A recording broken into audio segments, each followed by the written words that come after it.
1. समाज सुधार और ब्राह्मण विरोधी। गोलबंदी के दरमियान महाराष्ट्र के हालात। अंबेडकर भारत के पहले अस्पृश्य नेता थे। इस हैसियत से वह लगभग एक पहेली की तरह सामने आते हैं। अपनी सामाजिक पृष्ठभूमि से निकलकर किस तरह वह इस आला हैसियत तक पहुंचे और सही मायनों में एक राजनेता बने, यहां हम उनके व्यक्तित्व के बेमिसाल गुणों के सहारे उनकी मनोवैज्ञानिक व्याख्या करके संतोष नहीं कर सकते। बेशक उनके पास एक विलक्षण मस्तिष्क और चट्टानी आत्मबल था। वह अपनी सारी ऊर्जा को एक व्यापक परियोजना पर केंद्रित कर सकते थे और उनकी संकल्प शक्ति कभी कम नहीं पड़ी। मगर यह विशिष्टता भी उनके करियर के उठान को समझने के लिए काफी नहीं है। जैसा इस तरह के मामलों में हमेशा होता है, यहाँ भी हमें संयोग के पहलू को जरूर ध्यान में रखना होगा। मगर सारी बात अब भी स्पष्ट नहीं होती, और यहाँ तो कुछ ऐसे तथ्य हैं भी जिनमें ये संयोग प्रतिबिंबित होते हैं, जैसे कि मराठा महाराजाओं से मिली सहायता। मगर ऐसे तथ्य उस व्यापक क्षेत्रीय संदर्भ का हिस्सा भी हैं जिसमें अंबेडकर का करियर एक निश्चित शक्ल ले रहा था। इस बेमिसाल शख्सियत को मुकम्मल तौर पर समझने के लिए हमें उस समूचे भौगोलिक, ऐतिहासिक और सामाजिक संदर्भ को समझना होगा जहां से उसका उदय हुआ। अंबेडकर एक क्षेत्रीय परंपरा के वंशज थे। उनके संघर्ष की आहट हमें 19वीं शताब्दी के मध्य से पश्चिमी महाराष्ट्र में शुरू हुए ब्राह्मण विरोधी आंदोलनों में ही सुनाई पड़ने लगती है। इस मामले में केवल द्रविड़ियन दक्षिण भारतीय स्पंदन, जो ब्राह्मण विरोधी गोलबंदी का एक और मुख्य केंद्र था, कि उनके संघर्ष की बराबरी कर सकता था। 1. महाराष्ट्र और उसकी सामाजिक राजनीतिक व्यवस्था। महाराष्ट्र सबसे पहले अपनी भाषा से परिभाषित होता है। इस राज्य की सीमाएं भी वही हैं जो मराठी भाषी इलाकों की सीमाएं हैं। इस तथ्य को 1960 में महाराष्ट्र राज्य के गठन के साथ एक संस्थागत रूपरेखा प्रदान कर दी गई थी। देखें मानचित्र 1 एवं 3, पृष्ठ V एवं X। अंग्रेजी राज के दौरान इस भाषा इलाके में पड़ने वाले जिलों को 4 समूहों में रखा जाता था। देखें मानचित्र 2, पृष्ठ X। तटीय पट्टी, कोंकण और घाट, समुद्र की ओर उतरती पहाड़ियों की श्रृंखला बॉम्बे प्रेसिडेंसी का हिस्सा थे। प्रांत के भीतरी भाग, देश, एक अन्य ब्रिटिश प्रशासकीय क्षेत्र, मध्य प्रांत एवं बेरार तथा हैदराबाद रियासत के बीच बटे हुए थे। प्रांत के पश्चिमी भाग में कई छोटी छोटी रियासतें थीं, जैसे कोल्हापुर रियासत, जहां एक तरफ देशी रियासतों में अंग्रेजी राज के खत्म होने तक कोई राजनीतिक क्रियाकलाप नहीं बचे थे, वहीं दूसरी तरफ ब्रिटिश शासन के तहत आने वाले प्रांतों में 1882 के लोकल सेल्फ गवर्नमेंट एक्ट की बदौलत राजनीतिक प्रतिस्पर्धा का एक अच्छा खासा मैदान भी तैयार हो गया था। इसी कानून के तहत नगर परिषदों का गठन किया गया था। 1909 में हुए संवैधानिक सुधारों के फलस्वरूप ब्रिटिश शासन के अंतर्गत आने वाले सभी प्रांतों में लेजिस्लेटिव काउंसिलों की स्थापना की गई। 1919 और 1935 के सुधारों से इन काउंसिलों के महत्व में और इजाफा हुआ, जब प्रांतीय सरकारों को इन असेंबलियों के प्रति आंशिक रूप से जवाबदेह बनाया गया और मताधिकार को विस्तार दिया गया। इस संस्थागत रूपरेखा में समाज किस तरह बदल रहा था। जो जिले 30 साल बाद महाराष्ट्र में शामिल किए गए, उनकी 1931 की जनगणना, जिसमें आखिरी बार मुकम्मल तौर पर जातियों की भी गिनती की गई, से पता चलता था कि उनकी कुल आबादी में ब्राह्मण 3.9%, वैश्य 1.6% और क्षत्रिय 1% थे। शूद्रों की श्रेणी में मराठा कुंभी जातियों का दबदबा था और इस समूह की जातियों का आबादी में हिस्सा 31.19% बैठता था। इस वर्ण की और कोई जाति महाराष्ट्र की आबादी में 5% भी नहीं थी। अस्पृश्यों की संख्या कुल आबादी में 16.74% थी। इनमें सबसे ज्यादा संख्या महार जाति की थी। अंबेडकर इसी जाति से आते थे। क्षेत्रीय आबादी में अकेले इसी जाति की आबादी 11% बैठती थी। इन आंकड़ों के बाद इस बात पर ध्यान देना भी जरूरी है कि इन जातियों की सामूहिक पहचानें कैसे सामने आई और स्थानीय स्तर पर उनके आपसी संबंध कैसे थे। उत्तर भारत में विभिन्न जातियों के बीच बनने वाले आर्थिक और अनुष्ठानिक संबंधों की व्यवस्था को आमतौर पर जजमानी व्यवस्था के नाम से जाना जाता है। ये व्यवस्था एक मुखिया या जजमान के नाम से चलती है। ये व्यवस्था जातियों के बीच वस्तुओं और सेवाओं के विनिमय के एक प्राचीन बंदोबस्त से निकली है, जो गांव के स्तर पर चला करती थी। जजमान मुखिया होता था, उसे दूसरों से मिलने वाली सेवाओं का लाभ मिलता था और बदले में वह खलिहान में ही कटाई का एक हिस्सा उन लोगों को दे देता था। जजमान आमतौर पर किसी ऐसी प्रभुत्वशाली जाति का भूस्वामी होता था जो संख्या और भूस्वामित्व दोनों लिहाज से दूसरी जातियों से ताकतवर होती थी। इस प्रकार वह बहुल जाति का और स्थानीय स्तर पर सबसे ज्यादा जमीन वाला व्यक्ति होता था। महाराष्ट्र में जजमान की अवधारणा नहीं थी। यहाँ गांव के मुखिया को पाटिल कहा जाता था। वह जजमान नहीं बल्कि गांव का नियुक्त किया गया मुखिया होता था। उसकी ये पदवी वंशानुगत होती थी, मगर यदि वह किसी दूसरे गांव में या शहर में जाकर बस जाए तो उसकी ये पदवी छिन भी जाती थी। ये पदवी आमतौर पर कई परिवारों में घूमती रहती थी। ज्यादातर मामलों में पाटिल मराठा समुदाय से होता था। हालांकि स्थानीय कृषि संबंधों में ब्राह्मणों की उपस्थिति भी अच्छी खासी थी, क्योंकि वे महाजनी का धंधा भी करने लगे थे। 3 गांव के जातिक्रम में पाटिल के बाद ब्राह्मणों का स्थान आता था, जो कुलकर्णी यानी गांव के मुनीम की भूमिका निभाते थे। 4. इस प्रकार महाराष्ट्र के आर्थिक और सामाजिक संबंध जजमानी व्यवस्था से मिलती जुलती बलूतेदारी व्यवस्था 5 के हिसाब से विकसित हुए। इस व्यवस्था को 12 बलूतेदार की व्यवस्था भी कहा जाता था, क्योंकि इस बंदोबस्त में 12 मुख्य जातियां होती थी।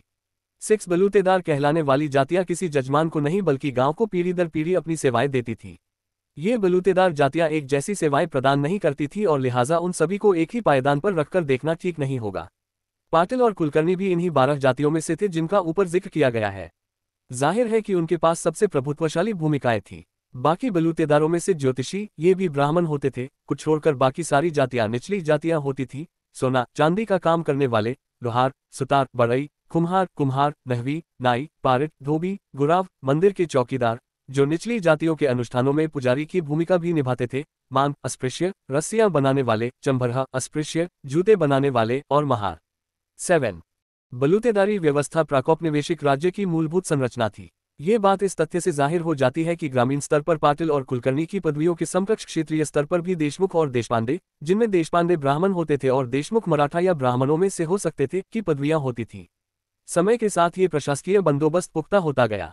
धीरे धीरे यह इतना मजबूत हो चुका था कि 17वीं शताब्दी में यही शिवाजी के साम्राज्य की आधारशिला बन गया।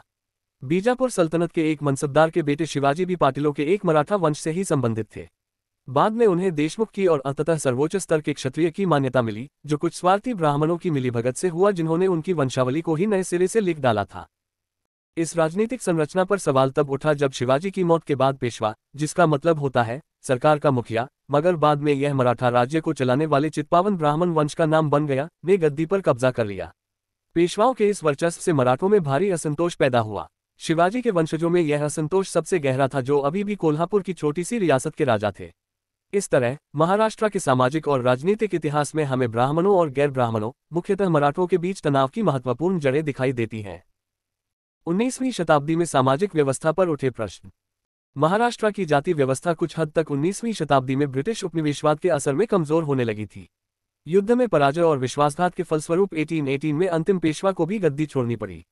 कोल्हापुर जैसी केवल कुछ रियासतों को ही थोड़ी बहुत स्वायत्तता मिल पाई, हालांकि उनकी सत्ता भी पहले से बहुत कमजोर हो चुकी थी। सामाजिक स्तर पर औपनिवेशिक विजय के दो परस्पर विरोधी नतीजे सामने आए। एक तरफ तो ब्राह्मण ब्रिटिश औपनिवेशिक नौकरशाही और व्यवसायों, जैसे वकील, पत्रकार आदि, में दाखिल होकर अपने दबदबे को फिर से कायम करने लगे। उनकी पढ़ाई लिखाई की परंपरा के कारण उनके लिए ये काम आसान भी था। दूसरी तरफ अंग्रेजों ने अपने स्कूलों और धार्मिक मिशनों के माध्यम से जाति व्यवस्था की एक रेडिकल समालोचना पेश की। इन दो प्रवृत्तियों की बदौलत अंततः समानांतर सामाजिक धार्मिक आंदोलन पैदा हुए, जिन पर सवर्ण जातियों और ब्राह्मण विरोधी संगठनों का दबदबा था।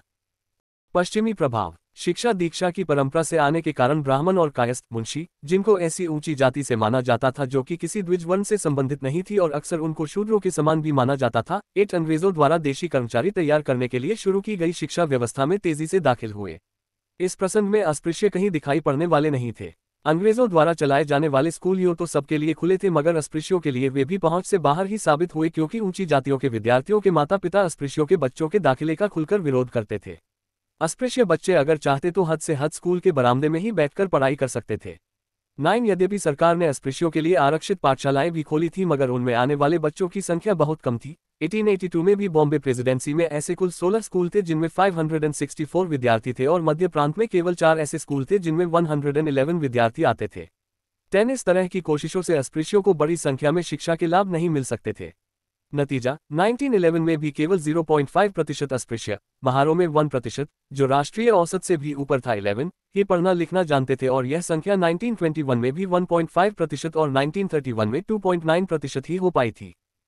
टेबल 1.1 बॉम्बे प्रेसिडेंसी में जातिवार वयस्क साक्षरता की प्रगति 1911।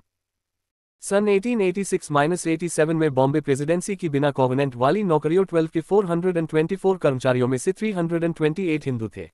उनमें से 211 ब्राह्मण, 26 क्षत्रिय, 37 प्रभु कायस्थ, 38 वैश्य, 1 शूद्र और 15 अन्य थे।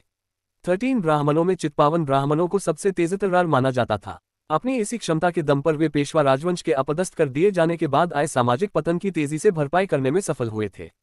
चूंकि वे सबसे शिक्षित समुदाय से थे, इसलिए ऐसे व्यवसायों में उनका तेजी से दबदबा बनता गया जिनमें अंग्रेजी पर महारत की जरूरत थी।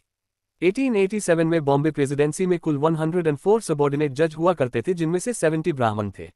उन 70 में से भी 33 चित्पावन ब्राह्मण थे।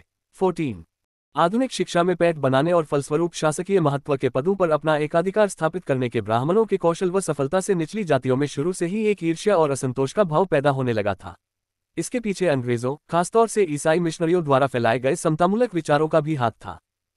सन 1813 में charter of the east India company में संशोधन किया गया और ईसाई मिशनों को भारत में बसने की छूट दी गई।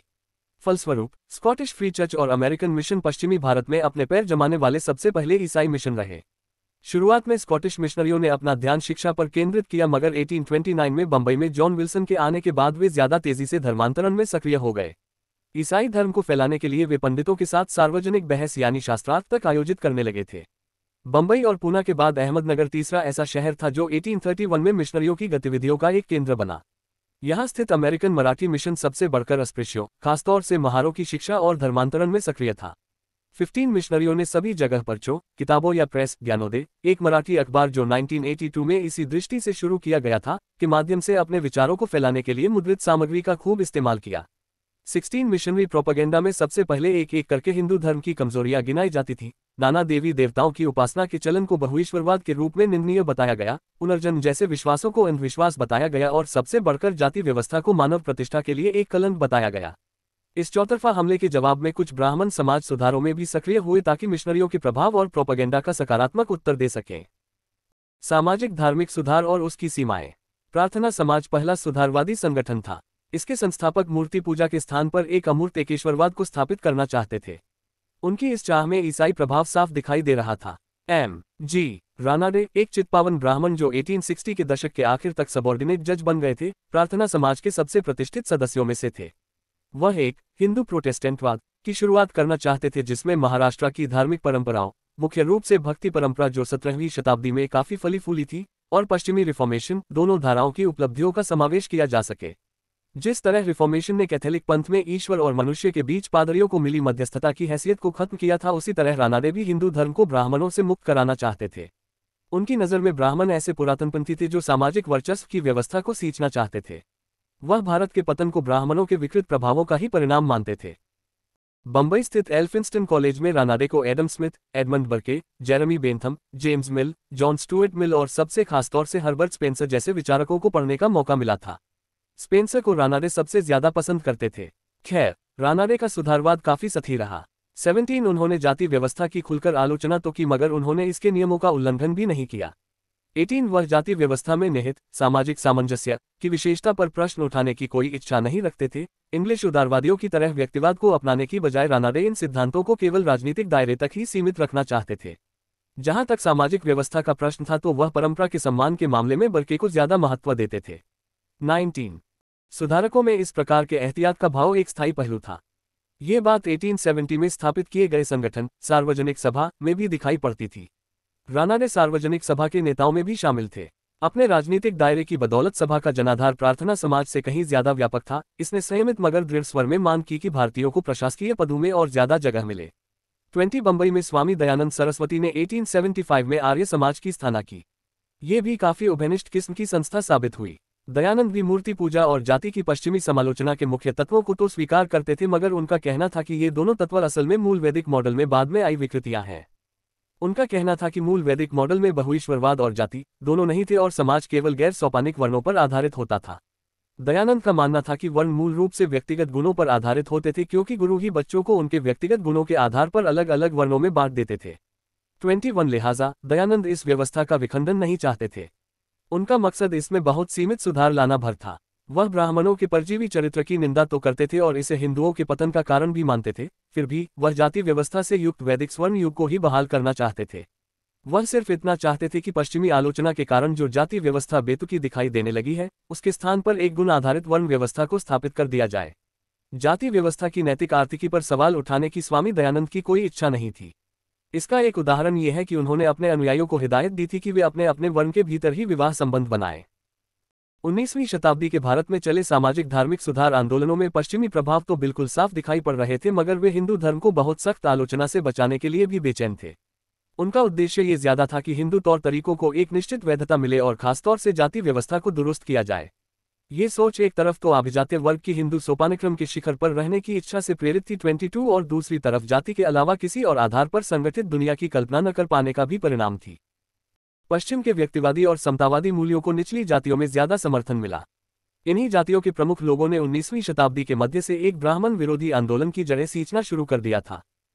महाराष्ट्र में ब्राह्मण विरोधी आंदोलन का जन्म महाराष्ट्र के ब्राह्मण विरोधी आंदोलन का उदय और इतिहास ज्योतिराव फुले 1827-90-23 की शख्सियत के साथ अविभाज्य रूप से जुड़ा हुआ है।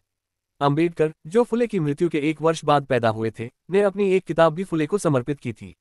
फुले माली जाति से थे। उन्हें पहले अपने गांव की पाठशाला और बाद में पूना स्कॉटिश मिशन में पढ़ने का अवसर मिला। मिशन में उन्होंने अंग्रेजी सीखी और अमेरिका के संस्थापक विचारकों के दर्शन को जाना। इस पढ़ाई के फलस्वरूप मिले पश्चिमी मूल्यों ने उन्हें जाति व्यवस्था के खिलाफ खड़े होने में मदद दी। उनका विश्वास था कि संयुक्त राज्य अमेरिका में समानता और मुक्ति के विचार अपने शिखर पर पहुंच चुके हैं। इसी क्रम में आगे चलकर वह निम्न जातियों और अमेरिका के अश्वेतों के हालात में एक समानता भी ढूंढने लगे थे। फुले का कहना था कि श्वेतों को अमेरिकी समाज ने ही मुक्ति दी है।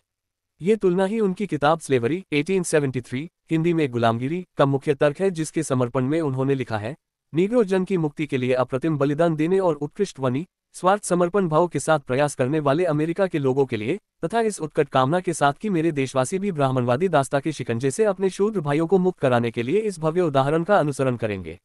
24 फुले टॉमस पेन के विचारों से खासतौर से प्रभावित थे। दी एज ऑफ रीजन में पेन द्वारा पेश की गई कैथोलिक पादरियों की आलोचना की तर्ज पर आगे चलकर फुले ने भी ब्राह्मणों की आलोचना की। इस किताब में उन्हें धार्मिक पाठों से मुक्त आध्यात्मिकता और निजी स्वतंत्रता व समानता यानी मानवाधिकारों का प्रोत्साहन भी दिखाई दिया। गौरतलब है कि पेन की एक और किताब का नाम ही था ह्यूमन राइट्स। फुले व्यक्तित्व और चिंतन पर पश्चिम के प्रभाव के कारण ईसा मसीह की छवि से भी अभिभूत थे। उन्हें ईसा मसीह में मनुष्यों के बीच समानता और भाईचारे के मूल्य दिखाई पड़ते थे। वह गरीबों और उत्पीड़ितों के लिए एक ध्वजवाहक थे। 25 महारों में ईसाई मूल्यों के प्रति ऐसा आकर्षण 20वीं शताब्दी के प्रारंभिक वर्षों तक काफी ज्यादा रहा और उनमें से कुछ तो मिशनरियों के प्रभाव में ईसाई धर्म अपनाने के लिए भी तैयार हो गए थे। 26 प्राच्यवादी सैद्धांतिकी की तर्ज पर फुले ने भी कहा कि आर्यों द्वारा भारत का अतिक्रमण यहाँ की शुद्ध देशी सभ्यता के विनाश का क्षण था। उनका कहना था कि भारत की वर्तमान निचली जातियां उसी शुद्ध देशी सभ्यता की वंशज हैं। फुले की राय में ये घुसपैठिए ब्राह्मण ही थे जिन्होंने मूल निवासियों को गुलाम बनाया और फिर उन्हें निचली जातियों की श्रेणी में कैद कर दिया। 27 इस तर्क के आधार पर उन्होंने मराठों से लेकर अस्पृश्यों तक सभी गैर ब्राह्मण जातियों को गैर आर्य ब्राह्मणों से पुरानी और श्रेष्ठतर संस्कृति का प्रतिनिधि घोषित कर दिया और राजा बलि को उस संस्कृति का प्रतीक घोषित किया। 28 फुले का मानना था कि आगे बढ़ने के लिए निचली जातियों को उसी स्तर की शिक्षा मिलनी चाहिए जैसी मिशनरियों द्वारा दी जा रही है। मिशनरी भी अस्पृश्यों को अपने स्कूलों में भर्ती करने पर खास ध्यान देते थे। 1953 में फुले ने मुख्य रूप से महार और मांग जाति के बच्चों के लिए एक स्कूल खोला। इस बीच फुले ने शिक्षा के बारे में बहुत सारे दस्तावेज और पर्चे भी प्रकाशित किए जिनमें उन्होंने ब्राह्मणों को लालची सूदखोर या लोगों की अज्ञानता व अंधविश्वासों का लाभ उठाने वाले पुजारियों के उत्पीड़ित वर्ग के रूप में पेश किया। 29 फुले ने निचली जातियों को संगठित करने में भी एक पथ प्रदर्शक भूमिका अदा की। हालांकि शुरू में वे आर्य समाज की ओर आकर्षित हुए थे 30 मगर जल्दी ही वह उसके विरुद्ध और तत्पश्चात सार्वजनिक सभा के भी विरुद्ध हो गए। फुले को ऊंची जातियों द्वारा निचली जातियों की मुक्ति के लिए किए जा रहे प्रयासों पर ज्यादा विश्वास नहीं था। 31 उनका मानना था कि इन अभियानों के नेता पाखंडी हैं जो वास्तव में जाति के सारे नियमों का पालन करते हैं मगर जनता के सामने जाति के विरोध का दावा करते हैं। 32 बाद में फुले ने 1885 में बंबई में स्थापित की गई और खुद को भारतीय राष्ट्र का ध्वजवाहक मानने वाली भारतीय राष्ट्रीय कांग्रेस से भी अपने आप को दूर कर लिया।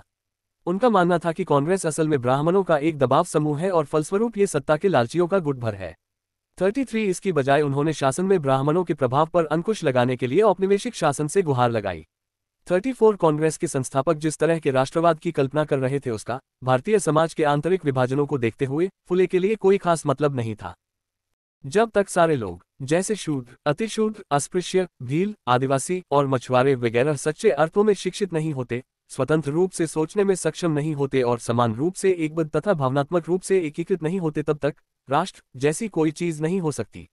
यदि अहंकारी आर्य ब्राह्मणों जैसी छोटी सी आबादी नेशनल कांग्रेस की स्थापना कर लेगी तो भला कौन उस पर ध्यान देने वाला है। 35 इस उद्धरण में एक गंभीर समाजशास्त्रीय अंतर्दृष्टि दिखाई देती है जो राष्ट्र की मार्सेल मॉस द्वारा दी गई परिभाषा से मेल खाती है। 36 कोई भी राष्ट्र जाति जैसी मध्यस्थ संस्थाओं के उन्मूलन के बिना, व्यक्तिवाद के विकास के बिना और लिहाजा एक न्यूनतम समानता के बिना अस्तित्व में नहीं आ सकता। इसीलिए फुले ने सामाजिक धार्मिक सुधार आंदोलनों और कांग्रेस दोनों से खुद को दूर कर लिया और वह भारत का पहला निम्न जातीय संगठन बनाने में जुट गए। अंततः निम्न जातियों और अस्पृश्यों को एक मंच पर संगठित करने के लिए उन्होंने 1873 में सत्यशोधक समाज की स्थापना की। 37 उन्होंने महारों और शूद्रों 38 के बीच एक प्राचीन एकजुटता को सिद्ध करने और ब्राह्मणों द्वारा निम्न जातियों को विभाजित करने के लिए किए जा रहे छल कपट का जवाब देने के लिए अर्धैतिहासिक किस्म की घटनाओं का हवाला भी दिया। 39 समय के साथ सत्यशोधक समाज एक कमोबेश मराठा बहुल संगठन बनता चला गया। फुले ने भी शिवाजी को सारी निचली जातियों के लिए एक प्रेरक व्यक्तित्व के रूप में स्थापित करने में कोई कसर नहीं छोड़ी और यह दलील दी कि अस्पृश्यों सहित ये सभी जातियां उन मूल निवासियों की वंशज हैं जो आर्यों के अतिक्रमण से पहले महाराष्ट्र में निवास करते थे। 40 इस विमर्श और फुले द्वारा किसानों, मुख्य रूप से मराठों, का पक्ष लेने का नतीजा ये हुआ कि संगठन में मराठों की संख्या बढ़ने लगी। सत्यशोधक समाज निचली जातियों के संगठन से शुरू होकर ब्राह्मणों का विरोध करने वाले मराठों का संगठन बनता चला गया और एक सामाजिक व्यवस्था के रूप में ब्राह्मणवाद के खिलाफ उसका स्वर मंद पड़ गया। संस्कृतिकरण 41 या ऊंची जातियों की नकल की प्रवृत्तियों से जाति की गहरी जड़ें भी सामने आ गईं। संस्कृतिकरण की प्रक्रिया मराठों में खासतौर से दिखाई पड़ती थी जो क्षत्रिय के रूप में मान्यता पाने को बेचैन थे।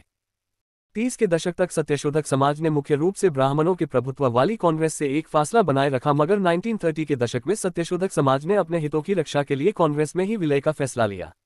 उस समय कांग्रेस एक आकर्षक संगठन थी क्योंकि बॉम्बे प्रेसिडेंसी और मध्य प्रांत की लेजिस्लेटिव काउंसिल में उसका बहुमत आने की पूरी उम्मीद थी। 1937 के चुनावों में ये उम्मीदें सच साबित हुई। सत्यशोधक समाज की यह नियति इस बात को दिखाती है कि संरचनात्मक दृष्टि से अस्पृश्यों को किस किस तरह के भार को वहन करना था। निचली जातियों की एकता, खासतौर से अस्पृश्यों और शूद्रों का राजनीतिक सुदृढ़ीकरण, बहुत मुश्किल काम साबित हुआ क्योंकि कुछ निचली जातियां प्रायः व्यवस्था के विरुद्ध नहीं बल्कि उसके भीतर होती थी और संस्कृतिकरण या अन्य माध्यमों से व्यवस्था के भीतर ही ऊपर उठने का सपना देख रही थी। जब अंबेडकर महाराष्ट्र के सार्वजनिक पटल पर उभरे तो स्थायी समानता के प्रोत्साहन के लिए भले ही न सही मगर कुछ निचली जातियों में सामाजिक एवं राजनीतिक चेतना के उदय की जमीन जरूर तैयार हो चुकी थी। महाराष्ट्र की खासियत ये थी कि यहाँ सत्ता का संतुलन दूसरे क्षेत्रों से अलग था। यहाँ द्विजों की संख्या बहुत कम थी और ब्राह्मणों व गैर ब्राह्मणों, खासतौर से मराठों के बीच तनाव औपनिवेशिक संदर्भ में फिर से जीवित हो उठा था। नए व्यवसायों व नौकरियों पर ब्राह्मणों के एकाधिकार से निचली जातियों का असंतोष और मजबूत हुआ। इस असंतोष को पश्चिमी स्कूलों में पढ़ाए गए समानता और मुक्ति के विचारों से भी बल मिल रहा था। इधर ब्राह्मण सुधारकों ने भी उनके विद्रोह को शांत करने के लिए कोई प्रयास नहीं किया। पश्चिमी स्कूलों में पढ़ाए जा रहे समानता और मुक्ति के ये विचार सदी के आखिर तक भी महाराष्ट्र के अलावा, सिवाय संभवत तमिलभाषी दक्षिण भारत के, और कहीं अस्तित्व में नहीं थे। इसी सामाजिक मंथन और कोलाहल के बीच अंबेडकर को एक अस्पृश्य नेता के रूप में अपने आप को स्थापित करना था। उनके करियर को समझने के लिए उनकी अनूठी सामाजिक पृष्ठभूमि एक और महत्वपूर्ण कारक थी।